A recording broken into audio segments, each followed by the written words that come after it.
Welcome back student, मैं वर्षा Thakur from Krishna institute. देखिए, स्वागत है आपका मेरे यूट्यूब चैनल पे। आज जो आपके लिए टॉपिक लेकर आई हूँ वह है महाभारत के 18 पर्व के बारे में।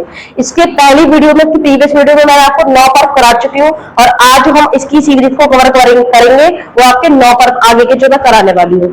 देखिए, हमने पहली वीडियो में पढ़ा था, क्विक रिवीजन लेते हैं कि आपके जो महाभारत का नाम है, शुरू से इसका नाम महाभारत नहीं था, इसका नाम था जय संहिता भी बोल सकते हैं, जिसमें आपके 88 श्लोक थे। ऋषि वेदव्यास जी ने लिखी है। ऋषि वेदव्यास जी का नाम शुरू से वेदव्यास नहीं था, इनका नाम बताया था श्री कृष्ण द्वैपायन था। इन्होंने वैशम पायन को गा के सुनाई थी आपकी जय वाली, जो जय संहिता थी आपकी, और इन्होंने वेदों का संकलन किया था, इसलिए इनका नाम श्री वेदव्यास पड़ा था। इतना मैं आपको क्लियर करा चुकी थी। तो इसका दूसरा नाम पड़ा था आपका भारत, जिसका आपके 24,000 श्लोक थे और मेन कहानी उसी के अंदर आ जाती है। उसके बाद तीसरा नाम पड़ा था इसका महाभारत, जिसमें आपके 1 लाख श्लोक है।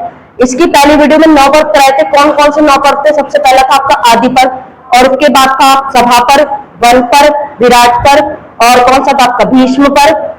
सॉरी, इससे पहले था आपका उद्योग पर्व, और फिर आपका भीष्म पर्व। भीष्म पर्व में आपको एक बात बताऊं तो भीष्म पर्व में ही आपका गीता को उपदेश दिए गए थे, जिसमें आपके 700 श्लोक थे, 18 अध्याय थे, जो कि किसके द्वारा सुनाया गया था? श्री कृष्ण द्वारा अर्जुन को सुनाया गया था।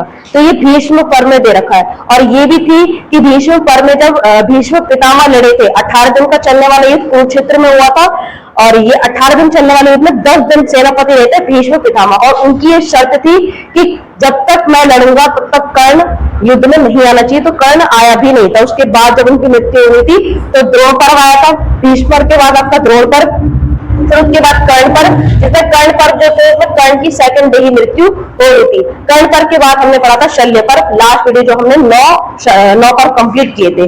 तो उसी को कंप्लीट करते हुए हम आगे बढ़ते हैं। तो 10वां पर्व कौन सा था आपका? सौप्तिक पर्व, जिसमें पांडव पुत्रों की हत्या हो गई थी। द्रोणाचार्य की युद्ध मौत कर दी गई थी पांडवों द्वारा, जिसमें जो उनके बेटे थे अश्वत्थामा, उन्होंने क्या करा था कि ब्रह्मास्त्र चला दिया था पांडव पुत्रों की हत्या के लिए। सभी पांडव पुत्रों की हत्या हो गई थी। तो ये आपका सौप्तिक पर्व में डिफाइन किया गया है। 11वां पर्व है आपका स्त्री पर्व, जिसमें स्त्री जाति, संपूर्ण स्त्री जाति को श्राप दे दिया गया था। कैसे दिया गया? युधिष्ठिर द्वारा कुंती को जो है स्त्री जाति को श्राप दे दिया था, क्योंकि कुंती ने ये बात छुपाई थी कि जो कर्ण है, सबसे बड़े भाई थे आपके कर्ण, तो ये बात उनको छिपाने के लिए युधिष्ठिर ने क्या कर दिया था? संपूर्ण स्त्री जाति को श्राप दे दिया था कि स्त्री जाति कभी भी कोई भी बात अपने पेट में नहीं पचा सकती। और आज का ये है कि कोई भी स्त्री 2 दिन से 1 दिन से ज्यादा बात में पेट में पचा ही नहीं सकती, वो किसी ना किसी के सामने आगे पटी जाती है। देखिए, 12वां पर्व में आपका शांति पर्व है। सबसे बड़ा पर्व इसे माना जाता है क्योंकि प्राण पर्व इसे है। इसमें पराशर गीत दे रखा है आपका, और आपका हंस गीत भी इसी के अंदर है। अच्छा, 13वां है आपका अनुशासन पर्व। भीष्म ने युधिष्ठिर को उपदेश दिए थे, जिसमें भीष्म पितामह ने युधिष्ठिर को उपदेश दिए थे, वो आपका अनुशासन पर्व में वर्णन किया गया है। चौथा यानी कि 14 पर्व आपका कौन सा है? अश्वमेधिक पर्व। अश्वमेधिक पर्व में आपका जैसा अनुगीता का वर्णन।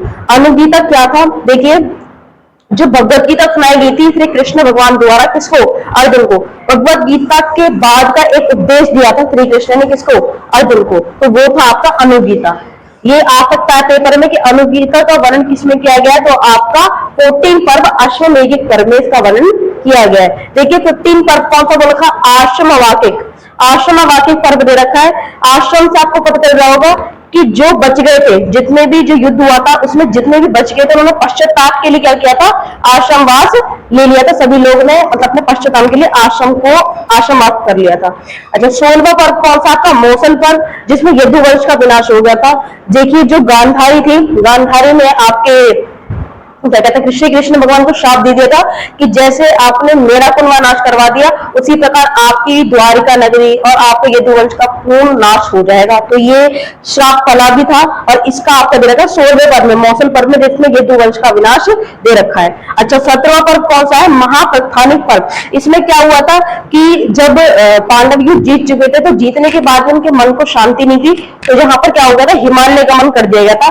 बाद में अपने बच्चों को सौंप के और वो हिमालय गमन के लिए चले गए थे, जिसमें युधिष्ठिर को स्वर्ग प्राप्ति हुई थी। और आपका अंतिम पर्व 18 पर्व, जिसमें आपको रहेगा स्वर्गारोहण, जिसमें कृष्ण से सभी का मिलन हो गया था, यानी कि सभी स्वर्गवास हो गए थे, सभी की मृत्यु हो चुकी थी। तो ये थे आपके 18 पर्व। किसी भी क्वेश्चन में कहीं से भी महाभारत से संबंधित प्रश्न आ सकते हैं, कौन से पर्व में क्या बात बोली गई है। अगर आपने पहली वीडियो नहीं देखी तो प्लीज मेरी इस वीडियो को जाके देखिए, इसमें आपके 9 पर्व डिफाइन है और बाकी के 9 पर्व मैंने आज डिफाइन कर दिए। तो आई होप आपको ये कॉन्सेप्ट क्लियर हो गया होगा। अगर वीडियो अच्छी लगती है तो प्लीज चैनल को सब्सक्राइब करें और वीडियो को लाइक करें। Thank you.